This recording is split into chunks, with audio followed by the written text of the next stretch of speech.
21 ফেব্রুয়ারির পর যে কোনো দিন আত্মপ্রকাশ শিক্ষার্থীদের রাজনৈতিক দলের চূড়ান্ত হয়েছে খসড়া গঠনতন্ত্র। পদত্যাগ করে গুরুত্বপূর্ণ দায়িত্ব নেবেন উপদেষ্টা নাহিদ। পদত্যাগ করাটা তার দাপ্তরিক সিদ্ধান্ত থেকে জানানো হবে, করলে আশা করছি তিনি আমাদের সর্বোচ্চ নেতৃত্বের জায়গায় আসবেন আহ্বায়ক হিসাবে। হালনাগাদ কার্যক্রমে প্রায় 50 লাখ নতুন ভোটার যুক্ত হয়েছে তালিকায়। অভিযোগ, অনেক এলাকাতেই বাড়ি বাড়ি যাননি তথ্য সংগ্রহকারীরা।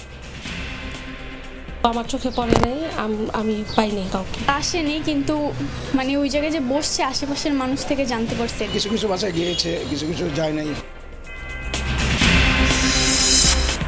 দখল দূষণে বাধাগ্রস্ত হালদা নদীতে মৎস্য প্রজনন, মাছ নিধনে কমছে বড় রুই কাতলার উৎস। প্রাকৃতিক প্রজনন ক্ষেত্রটি রক্ষার আকুতি। সবাই তার ডিম সংগ্রহ করে না, মাছ একটা হয়েছে ধরে নিয়ে খেয়ে ফেলছে। আর এটার মাছের ফেটের ভিতরে তো কোটি কোটি টাকা আছে, এত বুঝতেছে না এগুলো। ডিমের পরিমাণ যদি বাড়াতে হয়, এটা ডে বাই ডে যেভাবে ডিক্রিজ হচ্ছে, এটা আমাদের আসলে সমন্বিত একটা প্রচেষ্টা দরকার। শুল্ক কমানোর পরও অস্থির ভোজ্য তেলের বাজার। সয়াবিনের সাথে অন্য পণ্য কিনতে বাধ্য হচ্ছেন ক্রেতারা। প্রতিবেশী দেশে পাচারের শঙ্কা ট্যারিফ কমিশনের। বিএসএফ কেটে দেওয়ার 6 মাস পর ফেনীর বল্লামুখা বাঁধ পুনর্নির্মাণ শুরু। শূন্যরেখা অংশে আপাতত বন্ধ কাজ। বর্ষার আগে সংস্কার চায় গ্রামবাসী। রমজান সামনে রেখে চট্টগ্রাম বন্দর দিয়ে রেকর্ড পরিমাণ খেজুর আমদানি। সব আড়তেই ব্যাপক মজুদ। কেজিতে 100 থেকে 150 টাকা কমেছে দাম। জিম্মিদের মুক্তি না দিলে গাজায় যুদ্ধবিরতি বাতিলের হুঁশিয়ারি নেতানিয়াহুর। ফিলিস্তিনিদের বাস্তুচ্যুত করতে ট্রাম্পের পরিকল্পনায় উভয় সংকটে মিশর জর্ডান।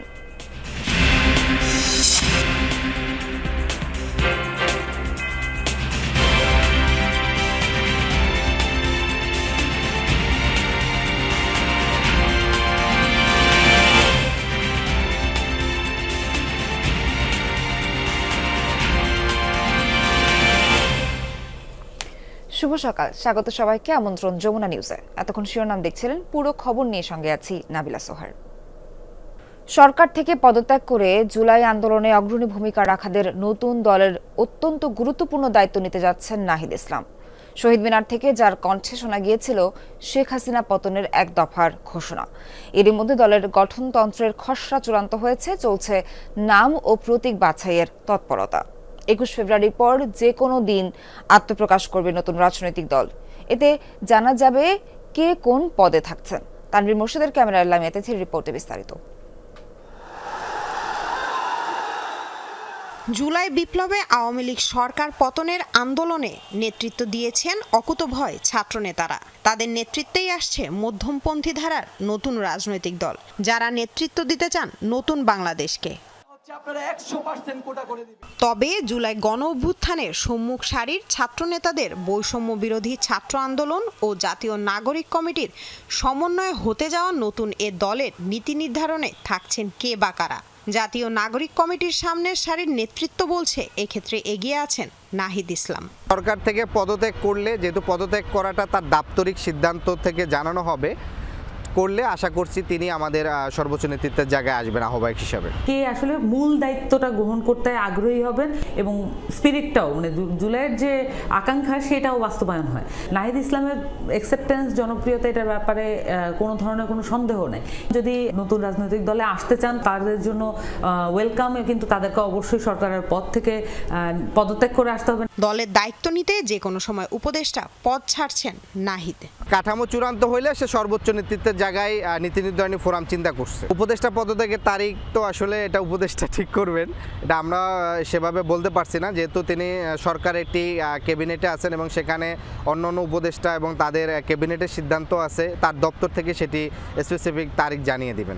এরই মধ্যে নতুন দলের কাঠামো গঠনতন্ত্র কেমন হতে পারে এর খসড়া চূড়ান্ত করেছে জাতীয় নাগরিক কমিটি ও বৈষম্য বিরোধী ছাত্র আন্দোলনের নেতারা।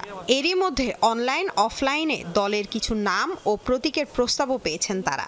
চলছে দল গঠন নিয়ে মতামত ও সদস্য পদের আবেদন যাচাই। নাম পাচ্ছি, অনেক ধরনের প্রতীকও পাচ্ছি, জাস্টিস, ডেমোক্রেসি, তারপর হচ্ছে নাগরিক মর্যাদা। বাংলাদেশের মানুষ অত্যন্ত রাজনৈতিকভাবে অত্যন্ত পরিণত হয়ে উঠেছে। যখন ফর্মগুলো আমরা দেখি, তারা যে ধরনের বাংলাদেশ চাচ্ছেন, তারা যে ধরনের দল চাচ্ছেন, এটা অত্যন্ত মানে এই উত্তরণকে নির্দেশ করে। সামান্তা জানালেন, নতুন রাজনৈতিক দলে জায়গা হবে না পরিবারতন্ত্রের। পারিবারিক যে লেগেসিটা আসলে থাকে, সেটা আমাদের মানে রাজনৈতিক দলের ক্ষেত্রে প্রযোজ্য নয়, কারণ এখানে বাংলাদেশের মানুষ তার স্বতঃস্ফূর্ততা দিয়ে এখানে গণ-অভ্যুত্থান ঘটিয়েছে এবং স্বতঃস্ফূর্ততাই হচ্ছে এই দলের লেগেসি। গণ-অভ্যুত্থানে সফল হওয়া দেশগুলোর ইতিবাচক নেতিবাচক সব অভিজ্ঞতাকেই কাজে লাগাতে চায় জুলাই অভ্যুত্থানের শিক্ষার্থীদের নতুন এ দল। এর আগেই তারা জানিয়েছেন, নিবন্ধন নিয়ে ত্রয়োদশ জাতীয় সংসদ নির্বাচনেই নামতে যাচ্ছেন ভোটের মাঠে। লামিয়া তিথি, যমুনা নিউজ, ঢাকা। বাড়ি বাড়ি গিয়ে ভোটার তালিকা হালনাগাদ করার কথা থাকলেও অনেক এলাকাতেই যায়নি তথ্য সংগ্রহকারীরা। আবার গেলেও দারোয়ানের উপর দায়িত্ব দিয়ে দায়সারাভাবে কাজ সেরেছেন তারা। রাজধানীর বেশ কয়েকটি এলাকায় সরেজমিন অনুসন্ধানে মিলেছে এমন তথ্য। যদিও নির্বাচন কমিশন আশা করছে হালনাগাদের চূড়ান্ত তালিকায় ত্রুটি থাকবে না। লাভলি বিথির প্রতিবেদন। 20 জানুয়ারি থেকে 3 ফেব্রুয়ারি পর্যন্ত চলে ভোটার তালিকা হালনাগাদ কার্যক্রম। বাড়িতে গিয়ে প্রত্যেক ভোটারের তথ্য যাচাই বাছাই করার কথা জানিয়েছিল নির্বাচন কমিশন। কিন্তু দক্ষিণখানের বিভিন্ন বাসায় খোঁজ নিয়ে জানা যায়, তথ্য সংগ্রহকারীরা বেশিরভাগ বাড়িতেই যাননি। কোনো বাড়িতে ঢুকতে দেওয়া হয়নি, আবার কোনো বাড়িতে বাধা না পেলেও দারোয়ানের উপর দায়িত্ব দিয়ে শেষ। ভিতরে যাইতে চাইছিল, পরে বলছে যে তুমি বললে দিতে পারবা কিনা। আমি বলছি আমি বললে দিতে পারবো। কিন্তু আপনি সবাইকে বলেছেন? সবাইকে আমি বলতে পারি না। ভোটারে ওরা কাজের জন্য আসছে, ওরা তো মানা করার কোনো দরকারই আসে না। তো আমার চোখে পড়ে নাই, আমি পাই নাই কাউকে। আমাদের এখানে যে ভোটারের যে অফিসটা আছে, যে হাসান কমপ্লেক্সে, যে ওইখানে গিয়ে সে কাগজপত্র জমা দিচ্ছে। আচ্ছা, কিন্তু বাড়ি না, বাড়ি আসেন। আমি বললাম যে আপনি উপরে যাবেন, পরে কয় না এখানে আসলে আরো বেশি ভালো, কারণ বাসা যাওয়ার জন্য আপনি তো জানেন। পরে আমি বলছি যে ঠিক আছে, তাহলে আমি ডাইকে আনি। ঢুকতে চাইছিল নাই, আমার তো আর অনুমতি নাই। অথচ ওই এলাকার দায়িত্বরত থানা নির্বাচন কর্মকর্তার কার্যালয়ের পাশের এলাকা দক্ষিণখান। বাসিন্দাদের কোনো অভিযোগ পাননি বলে জানান তিনি। অনেক সময় মিসকমিউনিকেশনের কারণে এটা মিস হতে পারে। তারপরেও আমি একটা জিনিসই বলবো যে ভোটার যে কোনো সময়ই আমাদের অফিসেও হতে পারবে, নিবন্ধন কেন্দ্রেও হতে পারবে, এবং এটা 23 তারিখেই শেষ না, এরপরেও ভোটার হতে পারবে। মিরপুরের 3 নং ওয়ার্ডের বিভিন্ন এলাকা পরিদর্শনে মিলেছে একই তথ্য। বাড়িতে না গিয়ে একটি নির্দিষ্ট স্থানে এলাকাবাসীকে আসতে বলা হয়। অনেকে আবার সে তথ্য জানতেন না। না, আসে নাই, কিন্তু আমি খোঁজ করতেছি, যেখানে ভোটার হইতে হয় সেখানে আমি খোঁজ করছি, ওনারা এখান থেকে নাম্বার দিছে, তো এখানে যোগাযোগ করতে বলছে। নতুন ভোটার 2 জন, তো আইসে আমি সব কিছুই বলছি, তো আমার মানে কাগজ মগজ সব ঠিক আছে, কিন্তু যে অনলাইন করা নাই দেখে বলছে যে অনলাইন কইরা যাইয়া যোগাযোগ কইরা বানাইনি। ওরা আসেনি, কিন্তু মানে ওই জায়গায় যে বসছে আশেপাশের মানুষ থেকে জানতে পারছে তো ওই জায়গায় যে কাজ হচ্ছে। মগবাজার, রামপুরা, আজিমপুরের চিত্র একই। গলির ভেতরের বাসা পর্যন্ত পা পড়েনি ইসির প্রতিনিধিদের। তবে ধানমন্ডি, কাঁঠালবাগান এলাকার বেশিরভাগ বাড়িতেই তথ্য সংগ্রহ করেছেন মাঠ কর্মীরা। কিছু কিছু বাসায় গিয়েছে, কিছু কিছু যায় নাই। যেমন আমাদের 35 নম্বর ওয়ার্ড, পাগলা মাজার এলাকা, আমবাগান এলাকা, সবার বাসায় যায়নি। ফর্ম কি এখানে ফিল আপ করেছিল? জি, এখানে বসে ফিল আপ করেছি। আমাদের থেকে ইনফরমেশন নিল, দেন বার্থ সার্টিফিকেটের ফটোকপি নিল, তারপর প্যারেন্টসের এনআইডি কার্ডের ফটোকপি নিল। ভোটার নিবন্ধন হয়েছে প্রায় 50 লাখ, যদিও ইসির লক্ষ্য ছিল 61 লাখ। মৃত ভোটার পাওয়া গেছে প্রায় 15 লাখ। হালনাগাদ কার্যক্রম থেকে বাদ পড়লেও 11 এপ্রিল পর্যন্ত নিকটস্থ ভোটার রেজিস্ট্রেশন কেন্দ্র বা থানা নির্বাচন অফিসে গিয়ে নিবন্ধন করার বিজ্ঞপ্তি দিয়েছে নির্বাচন কমিশন। লাভলি বিথি, যমুনা নিউজ, ঢাকা। বাজার থেকে সবচেয়ে বড় ও সুস্বাদু যে রুই, কাতলা, মৃগেল কিনছেন, এর উৎস কোথা থেকে আসছে এর ডিম, রেণু, পোনা? চট্টগ্রামের হালদা এই মাছের প্রজনন ক্ষেত্র হলেও কেমন আছে বিশ্বের এই বিরল নদীটি? দূষণ, মাছ ধরা সহ নানা প্রতিবন্ধকতায় নানা সময়ে সংকটে পড়ছে এর ডিম উৎপাদন ও প্রজনন ক্ষেত্র। এক্ষেত্রে প্রশাসনের নজরদারি বৃদ্ধি, জেলেদের সচেতনতার উপর জোর দিচ্ছেন দেশীয় ও আন্তর্জাতিক বিশেষজ্ঞরা। জীবনের তাগিদে জেলেদেরও আকুতি হালদা বাঁচানোর। চট্টগ্রাম থেকে ফিরে রুবেল হোসেনের ক্যামেরা, আলমগীর স্বপনের রিপোর্ট। দক্ষিণ এশিয়ার এক বিরল নদী চট্টগ্রামের হালদা। বলা হয়ে থাকে বিশ্বের একমাত্র জোয়ার ভাটার এই নদী যেখান থেকে রুই, কাতল, মৃগেল ও কালীবাউস মাছের নিষিক্ত ডিম সংগ্রহ করা হয়। স্বাদ, আকারে, ওজনে বড় হওয়ায় এখানকার মাছের পোনার চাহিদাও বেশি সারা দেশে। মা মাছটা হচ্ছে 1 মনের উপরে, সেই জন্য মা যখন বড় বাচ্চাও বড় হয়ে যায়। মা মাছগুলো বছরে 4, 5, 6 কেজি পর্যন্ত হওয়ার প্রমাণ আছে, যার কারণে এদের সাথে আমাদের একটা বিশ্বাস তো জমেছে, এই কারণে এরা আমাদের কাছে পোনা নেওয়ার জন্য আসে। নিষিক্ত ডিম সংগ্রহ করার এমন নদী দেশে আর না থাকলেও নানাভাবেই সংকটাপন্ন হালদার মাছের প্রজনন। সবাই তার ডিম সংগ্রহ করে না, মাছ একটা ভাইছে ধরে নিয়ে খেয়ে ফেলছে, আর এটার মাছের ফেটের ভিতরে তো কোটি কোটি টাকা আছে, এত বুঝতেছে না এগুলো। অবশালী লোক পর্যন্ত এদের পিছনে আছে, বড় মাছ একটা খাওয়াই দিলে তো মনে করো উনি আর হইতেছে না। মে থেকে জুন বছরের 3 মাসে অমাবস্যা, পূর্ণিমা তিথিতে এখানে রুই জাতীয় মাছ নিষিক্ত ডিম ছাড়ে, কিন্তু দূষণ, দখল ও অব্যবস্থাপনার কারণে মাছের প্রজনন গত 12 বছরে নানাভাবে বাধাগ্রস্ত হচ্ছে। এ কারণে 2016 সালে মাছের রেণু পাওয়াই যায়নি। ডিম সংগ্রহের পরিমাণ সে বছর নেমেছিল সর্বনিম্ন মাত্র 736 কেজি। 2020 সালে 25,500 ডিম সংগ্রহ হলেও 4 বছর পর কমে 1,640 কেজিতে দাঁড়িয়েছে। ডে বাই ডে এটার ডিম সংগ্রহ কমে যাচ্ছে। বিশেষ করে 2016 সালে একদম জিরো পর্যায়ে চলে গিয়েছিল। ডিমের পরিমাণ যদি বাড়াতে হয়, এটা ডে বাই ডে যেভাবে ডিক্রিজ হচ্ছে, এটা আমাদের আসলে সমন্বিত একটা দরকার, প্রচেষ্টা দরকার। তবে আন্তর্জাতিক কৃষি উন্নয়ন তহবিল, ইফাত, পিকেএসএফ ও সরকারের সমন্বিত উদ্যোগে আগের চেয়ে পরিস্থিতির পরিবর্তন হচ্ছে বলে জানিয়েছেন স্থানীয় জেলেরা। আগের সমস্যাটা বিভিন্ন জেলেরা মাছ ধরে মাছ খাই বেড়াইতো, এখন তো আগের তুলনায় এখন একটু বেশি পাওয়া যায়, সবসময় প্রশাসন থাকে। রুই জাতীয় মাছের সংগ্রহের পরিমাণ বৃদ্ধি ও হালদা রক্ষায় কারিগরি ও সচেতনতামূলক কার্যক্রমে সহযোগিতা করে যেতে চায় দাতারা। আমরা পার্শ্ববর্তী নদী থেকে মাছের ডিম সংগ্রহের কথা বলছি। এক্ষেত্রে খেয়াল রাখতে হবে কতটা ডিম পাওয়া যাচ্ছে। খুব বেশি মাত্রায় ডিম যেন সংগ্রহ করে না ফেলি।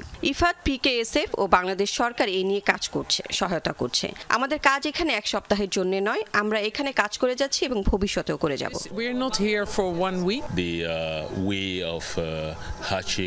আমরা মাঠ পর্যায়ের পরিদর্শনে মাছ হ্যাচিংয়ের পদ্ধতি, মাছের পরিচর্যা, পানির গুণমান নিয়ন্ত্রণ নিয়ে কাজ করছি। আমাদের ভবিষ্যৎ পরিকল্পনা হলো এখানে ব্যবহৃত কিছু প্রযুক্তি ও উদ্ভাবনের সম্প্রসারণ করা। এই প্রযুক্তি যেন কৃষকের ক্রয় ক্ষমতার মধ্যে থাকে, সেদিকেও নজর আছে আমাদের। তারা বলছেন, বিরল নদী হালদাকে বাঁচালে শুধু অর্থনীতি ও জীবন জীবিকায় রক্ষা পাবে না, বাঁচবে পরিবেশ ও প্রকৃতিও। আলমগীর স্বপন, যমুনা নিউজ, চট্টগ্রাম। দেশের একমাত্র প্রাকৃতিক মৎস্য প্রজনন কেন্দ্র চট্টগ্রামের হালদা নদীতে একের পর এক মাছ মারা যাচ্ছে ডলফিন। গেল 8 বছরে 44টি ডলফিনের মৃত্যু ভাবিয়ে তুলেছে গবেষকদের। এভাবে চললে দ্রুত এটি বিলুপ্ত হয়ে যাবে বলে শঙ্কা তাদের। কারণ অনুসন্ধানে বিভিন্ন সংস্থা একাধিকবার কমিটি গঠন করলেও কাজ কিছুই হয়নি।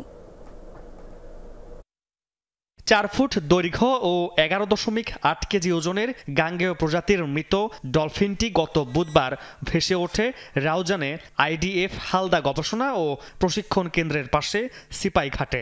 গায়ে ভারী কিছু দিয়ে আঘাতের চিহ্ন স্পষ্ট। এ নিয়ে হালদা নদীতে গেল 8 বছরে মারা গেল 44টি ডলফিন। চলতি বছরে এটি প্রথম ডলফিনের মৃত্যু। সর্বশেষ 43তম ডলফিনের মৃত্যু হয়েছিল 2024 সালের 18 ডিসেম্বর। সুরতহাল রিপোর্ট এবং তদন্তে দেখা গেছে, হয় মাছ ধরার জালে আটকে, নয়তো ড্রেজারের আঘাতে কিংবা ভয়াবহ দূষণের কারণে মারা যাচ্ছে এসব ডলফিন। যেই নদীর মধ্যে আপনার ডলফিন থাকবে, ডলফিনের সংখ্যা বৃদ্ধি পাবে, তাহলে ওখানে কিন্তু আপনার মাছের সংখ্যাও বাড়বে। দ্যাট মিনস ওই নদীর স্বাস্থ্য ব্যবস্থা কিন্তু আপনার ভালো আছে। ডলফিনের যদি আপনার খুব দ্রুত যদি আপনার মৃত্যু হয়, তাহলে সেক্ষেত্রে দেখা যাবে আপনার ওই নদীর স্বাস্থ্য ব্যবস্থার উপর কিন্তু একটা অশনি সংকেত। গাঙ্গেয় প্রজাতির এসব ডলফিন বিশ্বেই অনেকটাই বিরল। জীববৈচিত্র্য রক্ষায় এদের ভূমিকা গুরুত্বপূর্ণ হলেও বাঁচাতে উদাসীন সব সংস্থা। হালদা নদীর ডলফিন হত্যা রোধ, প্রাকৃতিক পরিবেশ, জীববৈচিত্র্য এবং সকল প্রকার জাতীয় মাছ রক্ষা কমিটি নামে গঠিত কমিটিও তেমন তৎপর নয়। হালদা নদীর ডলফিন কনজারভেশনের জন্য কিন্তু স্পেশালি মৎস্য অধিদপ্তর কিন্তু লায়েবল। হ্যাঁ, কারণ তারা যেহেতু হালদা নদীটাকে এটাকে হেরিটেজ ঘোষণা করা হয়েছে, এটার ম্যানেজমেন্টের দায়িত্ব মৎস্য অধিদপ্তর, সুতরাং এটাও তারা তাদের দায় এড়াতে পারে না। একের পর এক ডলফিনের মৃত্যুর জন্য নদীর নাব্য হ্রাস এবং ভয়াবহ দখল দূষণকেও দুষছে মৎস্য বিভাগ। 2012 সালে মিঠা পানির এই ডলফিনকে অতি বিপন্ন প্রজাতি হিসেবে লাল ক্যাটাগরিভুক্ত করে আন্তর্জাতিক প্রকৃতি ও প্রাকৃতিক সম্পদ সংরক্ষণ সংঘ ICUN। মামুন রশিদ অভি, যমুনা নিউজ, চট্টগ্রাম। ভোজ্য তেলের বাজারের অস্থিরতা কাটছেই না, তাই ভোগান্তিতে পড়ছেন ক্রেতারা। তেলের সাথে কিনতে হচ্ছে আটা, ময়দা বা পোলাওয়ের চাল। যদিও ট্রেড অ্যান্ড ট্যারিফ কমিশন বলছে গেল 2 মাসে আমদানি ও এলসি খোলার পরিমাণ বেড়েছে, স্থানীয় পর্যায়ে কমানো হয়েছে শুল্ক। এমন পরিস্থিতিতে ভোজ্য তেল প্রতিবেশী দেশে পাচার হতে পারে এমন শঙ্কাও আছে সরকারের এই সংস্থার। তবে পাইকারদের অভিযোগ দাম বাড়ানোর পায়তারা চলছে। রাজধানীর কারওয়ান বাজার বোতলজাত সোয়াবিন তেল কিনতে এসেছেন প্রবাসী ইকবাল আলী। বিভিন্ন মুদি দোকান ঘুরে শুধু সোয়াবিন তেল কিনতে পারেননি তিনি। প্রতিটি দোকানেই তেলের সাথে আটা, ময়দা, সুজি, পোলাওয়ের চাল কেনার শর্ত জুড়ে দিচ্ছেন দোকানিরা। বলছেন বোতলজাত সোয়াবিন তেলের জন্য গায়ে লেখা দামের চেয়ে 10 টাকা বেশি পরিশোধ করতে হবে। 4-5টা দোকানে আমি গেলাম, এখন সোয়াবিন তেল 5 লিটার 852 টাকা গায়ে রেট, কিন্তু হেরা বিক্রি করতেছে, এরা বলতেছে 860 টাকা দিয়ে নিতে হবে এবং বলতেছে সাথে আটা, ময়দা, তারপরে ওই যে আবার বিভিন্ন জিনিসগুলো আবার সাথে নিতে। আমার তো ওগুলো প্রয়োজন নেই। অন্য ক্রেতাদেরও একই অভিযোগ। দোকানিরা বলছেন চাহিদা অনুযায়ী তেলের জোগান নেই। তেলের সাথে এসব পণ্য না কিনলে কোম্পানি তেল দিচ্ছে না, তাই বাধ্য হয়ে তাদের তেলের সাথে অন্য পণ্য বিক্রি করতে হচ্ছে। আমরা শুধু তেল আনলে গায়ে রেটে বিক্রি করতে পারি না, সাথে আটা ময়দা বিক্রি করি, তাও 2-5-10 টাকা লাভ হয়। 4-5টা কোম্পানি তেল দিত, একটা কোম্পানি তেল দিচ্ছে, তাও অ্যাভেলেবেল সরবরাহ না। 20%, 30% তেল দিচ্ছে, এর সাথে আবার আটা দিচ্ছে, পোলাও তেল দিচ্ছে, সুজি দিচ্ছে, সর্ষে তেল দিচ্ছে। 860 টাকার মতো দাম। তাই বললাম ঠিক আছে আমাকে একটা দেন। তখনই বললো যে আপনাকে সাথে আটা এবং কিনতে হবে। ডিলাররা জানান তেলের সংকট, তাই কোম্পানি থেকেই একসাথে অন্য পণ্য বিক্রির কথা বলছে। পরশুদিন তেল আইছে স্টারশিপ দিয়ে দিয়েছে আটা কতটি লোক। আচ্ছা দাদা, যদি তেলটা শেষ হয়ে যায়, আটাটা তো দাদা সামনে রোজা আছে, চলবে না। যদি আপনি 5 কারণ তেল নেন, আপনি যদি কই দাদা একটা আটা নেন, এটা কি খুব বেশি জোর হয়ে যায়? গতকালকে 4-5 বস্তা চাল দিচ্ছে, দৌড়ে 10 পিস 5 পিস করে দিচ্ছে। কিন্তু যদিও এ বিষয়ে কোম্পানির প্রতিনিধিরা আনুষ্ঠানিক মন্তব্য করেননি। না বললাম না আপনারে, সেটাই তো বললাম আমি। বাংলাদেশ ট্রেড অ্যান্ড ট্যারিফ কমিশনের পর্যবেক্ষণ বলছে ডিসেম্বর ও জানুয়ারি মাসে আমদানি বেড়েছে 35%। ঋণপত্র চালু হয়েছে একই হারে। বিশ্ববাজারে দামও কম। স্থানীয় পর্যায়ে দেওয়া হয়েছে শুল্ক ছাড়ের সুবিধাও। এই পরিস্থিতিতে প্রতিবেশী দেশে তেল পাচার হতে পারে বলে শঙ্কা সংস্থাটির। সোবহান চৌধুরী, যমুনা নিউজ, ঢাকা। প্রায় 6 মাস পর সংস্কার কাজ শুরু হয়েছে ফেনীর পরশুরামের সীমান্তবর্তী বল্লামুখা বাঁধের। বাংলাদেশ অংশে বাঁধটি পুনর্নির্মাণ করছে পানি উন্নয়ন বোর্ড। তবে বন্যা নিয়ন্ত্রণ বাঁধের মূল অংশের সংস্কার নিয়ে দেখা দিয়েছে জটিলতা। 0 পয়েন্টে বল্লামুখার 250 মিটার অংশে কাজ শুরু করা যাচ্ছে না। বর্ষার আগে কাজটি শেষ করতে না পারলে নতুন করে বিপর্যয়ের শঙ্কা স্থানীয়দের।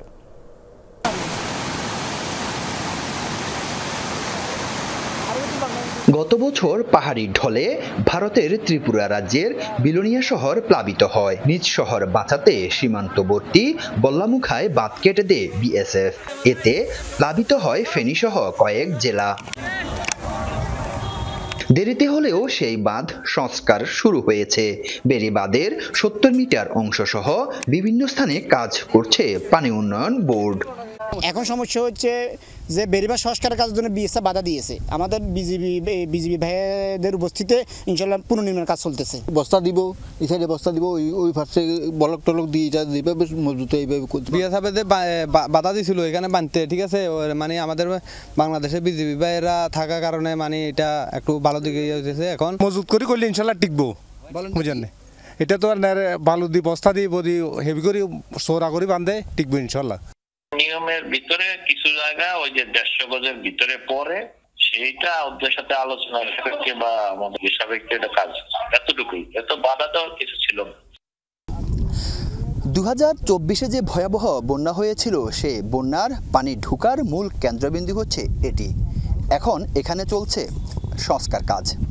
এখানকার বাসিন্দাদের দাবি কাজটি যেন টেকসই হয়। বাদের বল্লামুখা পয়েন্টের শূন্য রেখায় সবচেয়ে বড় ভাঙন রয়েছে, সেখানে এখনো কাজ শুরু হয়নি।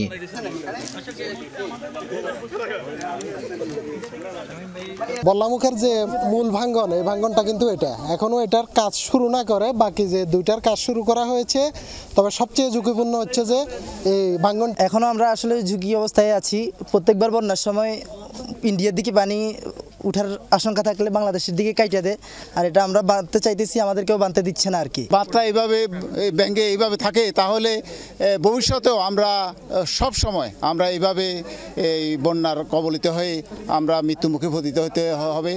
কিন্তু ভারতের পক্ষ থেকে সম্ভাব্য বাধা আসতে পারে এমন আশঙ্কা থেকে বল্লামুখা অংশের শূন্য রেখায় আপাতত কাজ বন্ধ রাখা হয়েছে। বল্লারমুখের বিদ্যমান যে বাঁধ আছে, যা কয়েকটি স্থানে ক্ষতিগ্রস্ত আছে, সেটা কিছুটা নোম্যান্স ল্যান্ডের মধ্যে আছে। এটা একটু চ্যালেঞ্জ আছে। এটা যথাসময়ে আমরা কাজ শুরু করতে গেলে বলতে পারবো যে এর ভবিষ্যৎ কি হবে। মুহুরী কহুয়া সিলোনিয়া নদীর দুতীরের 122 কিলোমিটার বন্যা নিয়ন্ত্রণ বাঁধের 102টি স্থানে ভেঙেছে, যা সংস্কারে সরকারের 20 কোটি 68 লাখ টাকা ব্যয় হবে। আরিফুর রহমান, যমুনা নিউজ, ফেনী। ময়মনসিংহ শহরে রাতের আধারে দফায় দফায় হামলা চালিয়ে অন্তত 15টি বাড়ি ভাঙচুর করেছে দুর্বৃত্তরা। সিসি ক্যামেরার ফুটেজে দেখা যায় মঙ্গলবার রাত 8:30টার দিকে শহরের হরিকিশোর রায় রোডে দেশীয় অস্ত্র হাতে নেমে পড়ে একদল দুর্বৃত্ত। শুরু হয় নির্বিচার হামলা। এভাবে 4 দফায় বিভিন্ন বাড়িঘরে হামলা ভাঙচুর চালায় তারা। ভাঙচুর করা হয় 2টি মোটরসাইকেলে। এতে ছড়িয়ে পড়ে আতঙ্ক। রাস্তায় নেমে আসেন বাসিন্দারা। কেন বা কারা এই ঘটনা ঘটিয়েছে তা জানতে তদন্ত শুরু করেছে পুলিশ। জড়িতদের শনাক্তের চেষ্টা চলছে।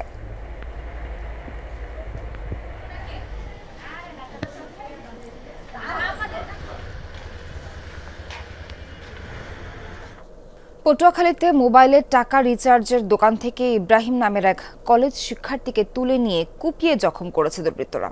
মঙ্গলবার রাতে শহরের সবুজবাগ এলাকায় ঘটনা ঘটে। পরে স্থানীয়রা তাকে উদ্ধার করে পটুয়াখালী মেডিকেলে নিয়ে যায়। উন্নত চিকিৎসার জন্য তাকে ঢাকার পঙ্গু হাসপাতালে পাঠানো হয়। স্থানীয়রা জানায় জন্মদিন উদযাপনের কথা বলে তাকে তুলে নিয়ে যাওয়া হয়। পূর্ব শত্রুতার জেরে তার উপর হামলা হয়েছে বলে দাবি পরিবারের। পুলিশ জানায় ইব্রাহিম পলিটেকনিক ইনস্টিটিউটের শিক্ষার্থী। হামলার বিষয়ে এখনো কোনো অভিযোগ দায়ের হয়নি।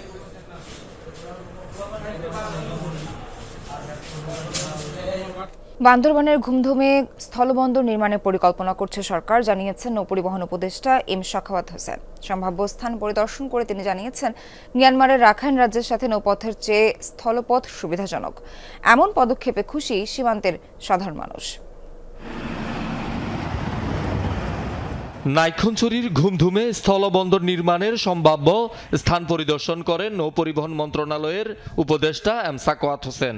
মিয়ানমারের রাখাইন রাজ্যের সঙ্গে নৌপথের চেয়ে স্থলপথ সুবিধাজনক উল্লেখ করে তিনি ঘুমধুমে স্থলবন্দর নির্মাণে সরকারের পরিকল্পনার কথা জানান। এখানে সম্ভব একটা স্থলবন্দর হওয়া, কারণ আজকে না হোক কালকে না হোক পরশু না হোক আমাদের সাথে রিলেশন ভালো হবে। এবং এই স্থলবন্দরটা আপনারা দেখছেন যে রাস্তাটা এরকম একটা রোড, তারপর হয়তো এই রোড আগেও ওরা যদি রাজি হয় তাহলে হয়তো এখানেও রোড হবে। এবং এদের সাথে আমাদের স্থল কানেকশন খুবই অল্প, ছোট। আরাকানের জন্য বাংলাদেশ আমি মনে করি খুবই ইম্পর্ট্যান্ট, কারণ আরাকানের বের হওয়ার রাস্তা হচ্ছে এটা স্থলপথে। স্থলবন্দর নির্মাণে সরকারের এই পরিকল্পনায় খুশি সীমান্ত এলাকার সাধারণ মানুষ। এটি হলে কর্মসংস্থান, জীবনমান উন্নয়ন হবে এবং চোরাই পথে মালামাল আনা নেয়া বন্ধ হবে বলে মনে করেন তারা। বাংলাদেশ থেকে বা মায়ানমার থেকে এই পণ্য আসা যাওয়া করতো এবং এলাকার যারা সাধারণ মানুষ ওরা উপকৃত হতো। বাংলাদেশ মিয়ানমারের এই সড়কটি যদি আপনার চালু হয় তাহলে উভয় দেশের একটা সীমান্ত বাণিজ্যিক সম্প্রসার হবে। আমাদের জন্য একটা এখানকার লোকজনের জন্য একটা কর্মসংস্থান সৃষ্টি হবে। এখানে একটা ল্যান্ডপোর্ট হলে এখানের পরিবেশটা এখনের চেয়ে আরও উন্নত হবে, কর্মসংস্থানের সুযোগ পাবে এখানে যারা শিক্ষিত জনগোষ্ঠী আছে। এখানকার যারা এই সিন্ডিকেট রয়েছে, সিন্ডিকেট হয়তো বৈধভাবে করতে পারবে যদি এই বন্দর হয়। আরেকটি স্থলবন্দর হলে আন্তদেশীয় যোগাযোগ ও বাণিজ্য সম্প্রসারণ হবে বলছেন ব্যবসায়ীরা। আমাদের এখন যেহেতু জ্বালানি সংকট, সেক্ষেত্রে তেল গ্যাস এগুলোর একটা কানেক্টিভিটি ডেভেলপ হতে পারে ইন ফিউচার যদি আমরা এই ক্ষেত্রটাকে ভালো কাজে লাগাতে পারি। পার্শ্ববর্তী আমদানিকারকরা ওই বন্দর থেকে আমদানি করবে এবং ওই বন্দর থেকে রপ্তানি করবে, সেক্ষেত্রে ওই একটা হাব তৈরি হলে আমদানি রপ্তানি যদি ওখানে সুন্দরভাবে স্মুথলি আপনার আমদানি রপ্তানি কার্যক্রম পরিচালিত হয়, সরকারের রাজস্ব অতিমাত্রায় আহরিত হবে বলে আমরা মনে করি। টেকনাফ একটি স্থলবন্দর বর্তমানে রয়েছে, এর পাশাপাশি আরেকটি বন্দর হলে এবং এটি রোহিঙ্গা সংশ্লিষ্ট একটি এলাকা, এখানে একটা ব্যবসায়ের একটা বিশাল দ্বার রয়েছে। তা আমরা মনে করি মিয়ানমারের সাথে যে সম্পর্ক সেটি উন্নয়ন হবে এবং এই এলাকার যারা ব্যবসায়ীরা আছে তারাও উপকৃত হবে এই স্থলবন্দরের মাধ্যমে। শহীদুল সুমন, যমুনা নিউজ। রাজশাহীর তানোরে আদিবাসী পল্লী বলে পরিচিত ক্ষুদ্র নিগোষ্ঠী অধ্যুষিত এলাকায় একটি খাস জমির দখল নিতে বাড়ি ভাঙচুর ও আগুন দেওয়ার অভিযোগ উঠেছে স্থানীয় এক ব্যবসায়ীর বিরুদ্ধে। এমনকি জমির দখল না ছাড়লে ওই বাড়ির নারী সদস্যকে হত্যার হুমকিও দেওয়া হয়েছে বলে অভিযোগ করেছেন ভুক্তভোগী। অভিযোগকারী ও অভিযুক্ত কেউই অবশ্য ক্ষুদ্র নিগোষ্ঠীর মানুষ নন। পুলিশ বলছে এই বিষয়ে দ্রুতই আইনগত পদক্ষেপ নিতে হবে। মামের চোখে মুখে আতঙ্কের ছাপ। তাদের অভিযোগ, গত 2 ফেব্রুয়ারি বিকেলে এই বাড়িটি দখলে নিতেই দেশীয় অস্ত্র নিয়ে হামলা চালায় দুর্বৃত্তরা। ভুক্তভোগী নারী পালিয়ে গেলেও গোটা বাড়ি জুড়ে চালানো হয়েছে তাণ্ডব। এ সময় বাড়ির একপাশে আগুনও দেয়া হয়। আমার হাজবেন্ড নাই, আমরা অনেক কষ্ট করে জীবনযাপন করি, আমার মেয়েরা শহরে থাকে, আমি একাই এখানে থাকি, মেয়ের আসা যাওয়া করে। এই জয়ের মানুষ লাগিয়ে দিয়েছে, আমাকে অনেকভাবে অত্যাচার করছিল। ভুক্তভোগী পরিবারের অভিযোগ, দীর্ঘ 15 বছর থেকে তানোরের আদিবাসী পল্লী বলে পরিচিত ক্ষুদ্র নিগোষ্ঠী অধ্যাসিত এই এলাকায় খাস জমিতে বসবাস করছেন তারা। এখন হঠাৎ করে জমিসহ বাড়িটি নিজের পৈতৃক সম্পত্তি দাবি করছেন জহিরুদ্দিন নামের স্থানীয় এক ব্যবসায়ী। এতে রাজি না হওয়াতে তাদের ওপর এই হামলা। বেশ কিছু লোকজন নিয়ে গাড়ি টাড়ি নিয়ে এসে চলে আসছে এবং তাদের প্রত্যেকের কাছে অনেক ধারালো অস্ত্র ছিল। আম্মু কোনো মতো ওখান থেকে পালিয়ে গেছে। আম্মুকে যখন পারিনি তখন ওই যে গেট যেটা ভেঙে একবারে শেষ করে দিছে, বাসায় ঢুকছে, কাটাকাটি করছে। তানোর উপজেলার শিমুলপুকুর এলাকায় ওই ব্যবসায়ীর বিরুদ্ধে একাধিক দখলের অভিযোগ রয়েছে। তার ভয়ে তটস্থ পল্লীর অনেক পরিবার, তবে হামলার ভয়ে মুখ খুলতে চান না কেউ। জোর জবর করে এই যেখানে সেখানে ভাঙ্গা চুরে এভাবে করে দিয়েছে, এটা আমার জায়গা, আমি লিব। এদিকে বাড়িটি নিজের পৈতৃক সম্পত্তি হিসেবে দাবি করেন অভিযুক্ত ব্যবসায়ী। বলেন হামলা ও আগুনের অভিযোগ তার বিরুদ্ধে ষড়যন্ত্রের অংশ। ওই জায়গাটা তো উনার না, জায়গা তো আমার। কাগজ নিয়ে ওনাদেরকে ডাকেন, ওনাদের বাড়িটা যে ওনাদের জায়গার উপরে বা তো ওইটা পেপারস নেন। পুলিশ বলছে অভিযোগ পাওয়ার পরে ঘটনাস্থল পরিদর্শন করা হয়েছে। এ বিষয়ে আইনগত ব্যবস্থাও নেওয়া হবে। অভিযোগ আমরা পেয়েছি, ঘটনার যে সার্বিক বিবেচনা করে আমরা আইনগত প্রক্রিয়া হিসেবে আমরা মামলা রুজুর দিকে যাচ্ছি। তারেক মাহমুদ, যমুনা নিউজ, রাজশাহী। প্রায় প্রতি বছরই সংস্কারে ব্যয় করা হচ্ছে কোটি টাকা, তবুও কিছুতেই দুর্ভোগ কমছে না লালমনিরহাটের তিস্তা বুড়িমারি মহাসড়কের যাত্রী চালকদের। সড়কের পাথর বিটুমিন উঠে বিভিন্ন স্থানে তৈরি হয়েছে ছোট বড় গর্ত, এতে প্রায় ঘটছে দুর্ঘটনা। সড়ক প্রশস্তকরণের পাশাপাশি মানসম্মত সংস্কারের দাবি এই রুটের যাত্রী চালকদের। মাত্র 18 ফুট প্রশস্তের সড়ক লালমনিরহাটে তিস্তা বুড়িমারি হাইওয়ে, জায়গায় জায়গায় উঠে গেছে বিটুমিন, তৈরি হয়েছে খানাখন্দ। অথচ বুড়িমারি স্থলবন্দরের সাথে যোগাযোগের একমাত্র সড়ক এটি। সড়ক বিভাগের হিসাবে এই রুটে প্রতিদিন 8 শতাধিক ট্রাক আর অসংখ্য ছোট বড় যানবাহন চলে। বেহাল সড়কের কারণে ঝক্কি পোহাতে হচ্ছে বন্দরে পণ্য আনা নেওয়ায়, ফলে ক্ষতির মুখে ব্যবসায়ীরা, দুর্ঘটনার কবলে পড়ছে গাড়ি। এইখানে গর্ত, ওইখানে গর্ত, মানে প্রায় জায়গায় পুরো রাস্তাটা সমস্যা। প্রতিনিয়ত অ্যাক্সিডেন্ট হয়, গাড়ি পড়ে যায়, গাড়ির স্পিড ওঠে না, মাঝে মাঝে গর্ত। এই রাস্তা দিয়ে গাড়ি নিয়ে গেইতে নিজেকে ভয় লাগে। ডাইরেক্ট যদি ক্রস করার পর রাস্তার সাইডে কেউ যায়, সে রাস্তার নিচে একদম গর্তে পড়ে যাবে। 8 বছর আগে মহাসড়কের মহেন্দ্রনগর থেকে মোস্তফি হাট পর্যন্ত 7 কিলোমিটার অংশ এলজিডি থেকে হস্তান্তর করা হয় সড়ক ও জনপথ বিভাগে। স্থানীয়দের অভিযোগ, প্রতি বছর মহাসড়কের সংস্কার উদ্যোগ নেওয়া হলেও মানসম্পন্ন কাজের অভাবে অল্প দিনেই ফিরে যায় আগের চেহারায়। মেরামত হয় না ঠিক মতন, মেরামত যদি ঠিক মতন হইতো তাহলে রাস্তা ভাঙতো না। কোনো কিভাবে কাজ করতেছে আমরা জানি না, রিপেয়ারিং করতেছে বারবার, আবার ভাঙি যায়, একটু লোড গাড়ি গেলে সমস্যা হচ্ছে। এই রাস্তা টেকবে কিভাবে? রাস্তা তো ঠিকভাবে এটা মেরামত হয় না। বিগত সময়ে সংস্কার ব্যয়ের যথাযথ হিসেব যেন নেই সংশ্লিষ্ট দপ্তরে। সড়ক সংস্কারে দ্রুত ঠিকাদার নিয়োগের কথা জানালেন কর্মকর্তারা।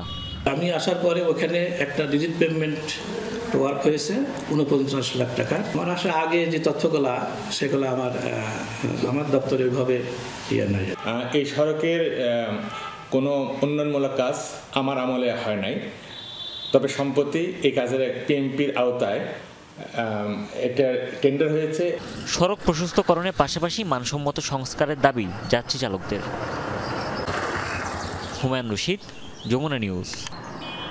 যারা ইসলাম বিরোধী তারাই স্বাধীনতার বিরোধী শক্তি বলে মন্তব্য করেছেন বাংলাদেশ খেলাফত মজলিসের আমির মাওলানা মোহাম্মদ মামুনুল হক। মঙ্গলবার রাতে রাজশাহী মাদ্রাসা ময়দানে বাংলাদেশে খেলাফত মজলিস রাজশাহীর আয়োজনে গণসমাবেশে তিনি বলেন, শেখ হাসিনা ও তসলিমা নাসরিনের গোড়া একই জায়গায়। যারা ইসলাম বিরোধী তারাই স্বাধীনতার বিপক্ষ শক্তি, এদের বিরুদ্ধে রুখে দাঁড়াতে হবে। 24-এর স্বাধীনতা কেউ ছিনিয়ে নিতে চাইলে বুকের রক্ত দিয়ে হলেও রক্ষা করা হবে। মামুনুল হক বলেন, 75-এ শেখ মুজিবকে হত্যার সাথে আওয়ামী লীগের অনেকেই জড়িত ছিল। প্রতিহিংসা পরায়ণ হাসিনা নিজ দল আওয়ামী লীগকে ঢাল হিসেবে ব্যবহার করেছে বলে উল্লেখ করেন মামুনুল। রমজান সামনে রেখে রেকর্ড পরিমাণ খেজুর আমদানি হচ্ছে চট্টগ্রাম বন্দর দিয়ে। বন্দরনগরীর সব আড়তে মজুদ হয়েছে টনে টনে, যা রমজানের চাহিদার চেয়ে বেশি। পাইপলাইনে আছে আরও খেজুর। শুল্ক প্রত্যাহার করায় এবছর আমদানির পরিমাণ বেশি বলে বলছে কাস্টম কর্তৃপক্ষ। এর কিছুটা প্রভাব পড়তে শুরু করেছে বাজারেও।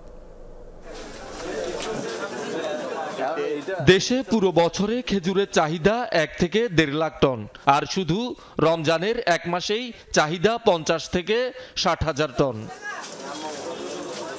ফলে রমজান সামনে রেখে চট্টগ্রাম বন্দর দিয়ে এরই মধ্যে প্রচুর আমদানি হওয়ায় খাতুনগঞ্জ, ফলমন্ডি সহ সব আড়তে টনে টনে খেজুর মজুদ চলছে।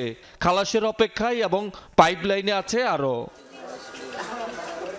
চট্টগ্রাম কাস্টমস হাউসের তথ্য অনুযায়ী সারা দেশের অন্তত 1.5 শতাধিক ব্যবসায়ী চট্টগ্রাম বন্দর দিয়ে খেজুর আমদানি করেন। এর মধ্যে চট্টগ্রামের আমদানিকারক অন্তত 1/2 শতাধিক। শুল্ক প্রত্যাহার করায় গত বছরের তুলনায় এবার আমদানির পরিমাণও বেশি। সর্বোচ্চ যেটা $3.75 আমরা মরিয়ম বা মেটজুল এই খেজুরটা শুল্কায়নযোগ্য মূল্য নির্ধারণ করে হয়েছে কাস্টম হাউসে। তো এটার প্রভাব ইনশাল্লাহ বাজারে পড়বে এবং আমদানিতেও এটার প্রভাব পড়েছে। এই বছর প্রায় 14,000 টনের উপরে খেজুর এসেছে, যেটা গত বছর মাত্র 11,000 টন। অলরেডি 3,000 টন খেজুর আমাদের বেশি আমদানি হয়েছে। শুল্ক প্রত্যাহারের প্রভাব পড়েছে খুচরা বাজারেও। কেজিতে 100 থেকে 150 টাকা দাম কমেছে বলছেন ব্যবসায়ীরা। 300, 400, 500 এমন কিছু আছে 600 টাকা কমছে। আর যেগুলো মনে করেন রানিং, যেটা মাবরু মাজুয়া, এগুলোতে মিনিমাম 300-400 টাকা করে প্রতি কার্টনে কমছে। গত বছর 7,000 টাকা, এখন 6,500 টাকা। এরকম টুকটাক সবগুলো রেট কমছে আর কি। আজুয়া গত বছর বিক্রি হয়েছে 5,000 টাকা, এখন 4200 টাকা, 4300 টাকা। তারপর মাবরুম মনে করছেন 7,000 টাকা, এখন 6,000। গ্রেড ভাগ আছে, বিভিন্ন গ্রেডের বিভিন্ন রেট, মানে কোয়ালিটির উপর নির্ভর করে সবগুলোর রেট আর কি। যারা আমদানি করে তারা যদি রেট কমায় দেয় আমরা কম, এটা যারা আমদানি করে তারা যদি রেট বাড়ায় দেয় আমাদেরও বাড়তি দিতে হয়। ফলমন্ডিতে যেসব যারা ইম্পোর্ট করে ওই যে মেইন জায়গাটা যদি তদারকি করে হয়তো বা খেজুরের দাম আর বাড়বে না। তবে যে পরিমাণ দাম কমার কথা সে পরিমাণ কমেনি বলে দাবি ক্রেতা ও পাইকারদের। গত মাসে আমি 1 কেজি নিচে আজোয়া 1200 টাকা, এই মাসেও আইসে দেখছি সেমই 1200 টাকা। ওই ডিলিভারি আমরা পাচ্ছি না, হয়তো বা মাঝখানে যারা আছে বা এর উপরে যারা আছে এসব দিন ওরা পাচ্ছে না, ভুক্ত আমরা পাচ্ছি না। সব মাল ঢুকতেছে। আপনি দেখলেন 30 তারিখ পর্যন্ত আপনার মানে শুধু খেজুর আর খেজুর আসবে। আমাদের বেচা কিনো আল্লাহ দিলে মোটামুটি একটু বাড়ে আস্তে আস্তে দিন দিন। ডলারের দাম যদি কম হতো তাহলে গত বছরের তুলনায় অনেক কম মূল্যে খেজুর ভুক্তারা এবার পেতো, কিন্তু যে পরিমাণ কমার কথা সেই পরিমাণ কমাইতে পারতেছে না, চাইলেও কমানো সম্ভব হচ্ছে না। মানুষের চাহিদাটা হচ্ছে দোকানে আসি খেজুর, মরিয়ম খেজুর, আজোয়া খেজুর, যেগুলো সৌদির খেজুর কাস্টমারের চাই, সাধারণ মানুষের চাহিদা। তো এগুলো যখন খুঁজে তখন এগুলোর রেট মনে করেন বেশি কমায় নাই। 2023 সালের জুলাই থেকে 2024 সালের জানুয়ারি পর্যন্ত খেজুর আমদানি হয়েছে 11,000 টন। পরের বছর ঠিক একই সময়ে অর্থাৎ 2024 সালের জুলাই থেকে 2025 সালের জানুয়ারি পর্যন্ত আমদানির পরিমাণ 15,000 টন। শহীদুল সুমন, যমুনা নিউজ, চট্টগ্রাম। গোপালগঞ্জে বোরো ধান চাষে আগ্রহ হারাচ্ছে কৃষক। বীজ, সার, কীটনাশকের দাম ও শ্রমিকের মজুরি বেশি হওয়ায় বেড়েছে উৎপাদন খরচ, তাই লোকসান গুনছেন চাষিরা। তবে কৃষি বিভাগ বলছে বোরো আবাদের সার্বিক অবস্থা ভালো। অভিযোগ রয়েছে মৌসুমে শ্রমিক স্বল্পতা দেখা দেয়, বাইরের শ্রমিকদের মজুরি বেশি, যা উৎপাদন খরচ বাড়িয়ে দেয়। শাকসবজির পাশাপাশি ধান উৎপন্নের দিক দিয়েও এগিয়ে গোপালগঞ্জ। এখানকার বিস্তীর্ণ জমিতে ইরি, বোরো কিংবা অন্য জাতের আবাদ হয়। চলতি ইরি বোরো মৌসুমেও চাষিদের শুরু হয়েছে সেই ব্যস্ততা। দিন রাত পরিশ্রম, কেউ জমি সমান করছেন, কেউ চারা রোপণ বা পানি দিচ্ছেন, আগাছা পরিষ্কার, সার দেওয়ার কাজ তো চলছেই। সেচের জন্য চাষিরা ব্যবহার করছেন বিদ্যুৎ এবং ডিজেল চালিত সেচ পাম্প। এবার বীজের দামটা একটু বেশি, সার কীটনাশক এগুলোর দামটাও একটু বেশি, তারপর কৃষকের দামটাও একটু বেশি। এসব নিয়ে জমি যেরকমভাবে উৎপাদন হয় তাতে আমাদের খুব বেশি একটা লাভ হয় না। জমি করা কমাই দিয়েছি, গতবার 2.5 বিঘা জমি করছি, এবছর 1.5 বিঘায় নিয়ে আসছি। যেহেতু আমার ধানে কোনো লাভ হয় না, বরঞ্চ লস হচ্ছে। খরচ তো কম না, মাল জিনিসের দাম অত্যন্ত খরচ, তবুও কর্তৃপক্ষ জমি তো ফেলাই রাখা যাবে না। তবে হতাশাও কম নয়। হাড় ভাঙা পরিশ্রমের পরও কাঙ্ক্ষিত পরিমাণ লাভের মুখ দেখছেন না চাষিরা। সার, বীজ, ডিজেল, কীটনাশক সহ কৃষি উপকরণের দাম বেশি, সময় মতো মেলে না ধান কাটার শ্রমিকও। মৌসুমের পর মৌসুম ধরেই লোকসান গুনছেন তারা, তাই ধান চাষে আগ্রহ হারাচ্ছেন বেশিরভাগ কৃষক। জমি খেত বাদ দিয়ে কিষান বাধা দিয়ে খাই দেয়, এখন এই বেলে চলি, কোনো বই করে কোনো লাভ নাই, লস। কিষান তো ব্যয় করতে হবে, যে আজকেও তো একজনের দুইজনের বল নিলাম, এই যে কিষান রোপণ করতে, চারা রোপণ করতে। শ্রমিক সংকটের কথা স্বীকারও করেছেন কৃষি কর্মকর্তারা। বলছেন ফলন ঘরে তুলতে জেলার বাইরের শ্রমিকের উপরই নির্ভর করতে হয় চাষিদের। যে কয়েকদিন শৈত্যপ্রবাহ থাকে, ওই কয়েকদিন হয়তো কার্যক্রমের গতি কম থাকে, একেবারে বন্ধ থাকে না, গতি কম থাকে। তার পরবর্তীতে আবার দেখা যায় যে কৃষক দ্রুততম সময়ের ভিতর তাদের আবাদ কার্যক্রম সম্পন্ন করে থাকে। কোনো কৃষকই তার জমি অনাবাদি রাখে না। জেলায় এবার ৮১,৬৬৩ হেক্টর জমিতে বোরো আবাদের লক্ষ্যমাত্রা নির্ধারণ করা হয়েছে। রাবেয়া স্মৃতি, যমুনা নিউজ। শনিবার দুপুরের মধ্যে হামাস জিম্মিদের মুক্তি না দিলে গাজায় যুদ্ধবিরতি বাতিল হয়ে যাবে, আবারও শুরু হবে কঠিন লড়াই। ডোনাল্ড ট্রাম্পের পর এমন হুঁশিয়ারি দিলেন ইসরায়েলের প্রধানমন্ত্রী বেনিয়ামিন নেতানিয়াহু। গাজার ভেতরে ও বাইরে সেনা জড়ো করার নির্দেশও দিয়েছেন। মঙ্গলবার ইসরায়েলের নিরাপত্তা বিষয়ক মন্ত্রিসভার 4 ঘণ্টাব্যাপী বৈঠক শেষে ভিডিও বার্তা দেন নেতানিয়াহু। গাজা ইস্যুতে প্রেসিডেন্ট ট্রাম্পের হুমকির প্রতি সমর্থন জানান তিনি। তবে নেতানিয়াহু শনিবারের মধ্যে বন্দী বাকি 76 জনের সবার মুক্তি চেয়েছেন কিনা স্পষ্ট করেননি। যুদ্ধবিরতি চুক্তির শর্ত অনুযায়ী শনিবার 3 ইসরায়েলি জিম্মির মুক্তি পাওয়ার কথা। নেতানিয়াহুর মন্তব্যের প্রতিক্রিয়ায় হামাস জানিয়েছে চুক্তির শর্ত মানতে অঙ্গীকারবদ্ধ তারা। সংকট তৈরির জন্য তেল আবিবকে দায়ী করে তারা।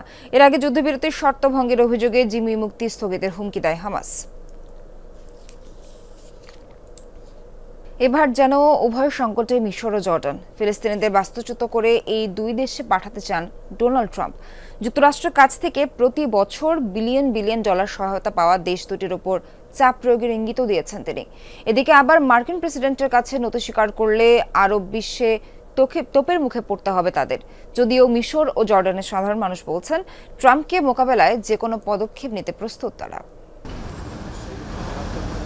22 লাখ ফিলিস্তিনিকে গাজা থেকে বিতাড়িত করতে চান মার্কিন প্রেসিডেন্ট ডোনাল্ড ট্রাম্প। সম্প্রতি বিতর্কিত এই দাবিতে বেশ সরব হতে দেখা গেছে বিশ্বের সবচেয়ে ক্ষমতাধর দেশটির রাষ্ট্রপ্রধানকে। সবশেষ এক সাক্ষাৎকারে গাজাবাসীকে স্থায়ীভাবে মিশর ও জর্ডানে পাঠানোর ইচ্ছে প্রকাশ করেন ট্রাম্প। এ বিষয়ে চুক্তি বাস্তবায়নে তাদের উপর চাপ প্রয়োগও করতে যাচ্ছেন তিনি। এমনকি বন্ধ করে দিতে পারেন দেশ দুটিকে দেয়া বিলিয়ন বিলিয়ন ডলারের সহায়তা দিয়েছেন সেই ইঙ্গিত। ফিলিস্তিনিদের আমি অন্যত্র স্থায়ী বসবাসের সুযোগ তৈরি করতে চাই। সেক্ষেত্রে তাদের আর গাজায় ফেরার সুযোগ থাকবে না। প্রতি বছর আমরা জর্ডান ও মিশরকে বিলিয়ন বিলিয়ন ডলারের সহায়তা দিচ্ছি। কাজেই তাদের সাথে একটি চুক্তিতে পৌঁছাতে পারবো বলে আশা করছি। 1948 সালের আরব ইসরায়েল যুদ্ধে বাস্তুচ্যুত হয়েছিল 7.5 লাখ ফিলিস্তিনি, যাদের বেশিরভাগই আশ্রয় নিয়েছেন মিশর ও জর্ডানে। আর তাই এরই মধ্যে ট্রাম্পের ফিলিস্তিনিদের বিতাড়িত করার প্রস্তাব প্রত্যাখ্যান করেছে এই দুই দেশ। 2048 সালের আরব ইসরায়েল যুদ্ধে বাস্তুচ্যুত হয়েছিল 7.5 লাখ ফিলিস্তিনি, যাদের বেশিরভাগই আশ্রয় নিয়েছেন মিশর ও জর্ডানে। আর তাই এরই মধ্যে ট্রাম্পের ফিলিস্তিনিদের বিতাড়িত করার প্রস্তাব প্রত্যাখ্যান করেছে এই দুই দেশ। গাজা যদি পুরো ধ্বংসও হয়ে যায় তবুও ফিলিস্তিনিদের বাস্তুচ্যুত করা যাবে না। যে কোনো মূল্যেই সবার তাদের পাশে দাঁড়ানো উচিত। আমি বিশ্বাস করি সমস্ত আরব দেশ এই বিষয়ে ঐক্যবদ্ধ হবে। এটি নতুন নয়, আগেও জর্ডানকে এ ধরনের চাপে পড়তে হয়েছে। সহায়তার বিনিময়ে জর্ডান তার আত্মমর্যাদা বিকিয়ে দিতে পারে না। জর্ডান জর্ডানের নাগরিকদের জন্য, আর ফিলিস্তিন ফিলিস্তিনিদের জন্য। যে কোনোভাবে এসব চাপ মোকাবেলায় আমরা প্রস্তুত। দাতা দেশের চাপে নতি স্বীকার করলেও অবশ্য স্বস্তি মিলবে না মিশর ও জর্ডানের। আরব দেশগুলো এরই মধ্যে মার্কিন প্রেসিডেন্টের প্রস্তাব প্রত্যাখ্যান করেছে। আর তাই ফিলিস্তিনিদের জোরপূর্বক বাস্তুচ্যুত করার প্রচেষ্টায় তারা যদি ইসরায়েল ও যুক্তরাষ্ট্রের পাশে থাকে তবে পড়তে হবে মুসলিমদের তোপের মুখে। মোস্তফা মাহমুদ, যমুনা নিউজ।